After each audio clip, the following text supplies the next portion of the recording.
Hazrat Alqama bin Waqas radiyallahu anhu states that Marwan bin Hakam said to his gatekeeper, O Rafi, go and inquire of Hazrat ibn Abbas radiyallahu anhu. Shall a person be punished who rejoices at his doings and loves to be extolled for what he has not done? Then all of us will be chastised. Hazrat ibn Abbas radiyallahu anhu said, what do you have to do with it?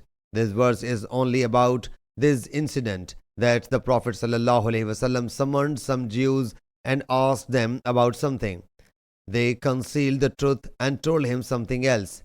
They wished that they should be praised for the false answer and started rejoicing at what they had concealed. Hazrat ibn Abbas radiyallahu anhu then recited this verse, and remember, when Allah Jalla Jalaluhu took a covenant from those who were given the book that you shall necessarily make it known to the people and conceal it not, but they threw it behind their backs and took a mean price in exchange of it, then how an evil purchasing it is.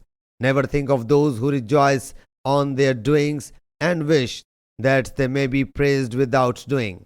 Similarly, Abdul Razzaq has reported from Ibn Jurayj, Hajjaj, Ibn Jurayj, Ibn Mulaika, Humayd bin Abdul Rahman bin Auf notified that Marwan said the same. Sahih Bukhari Hadith number 4568.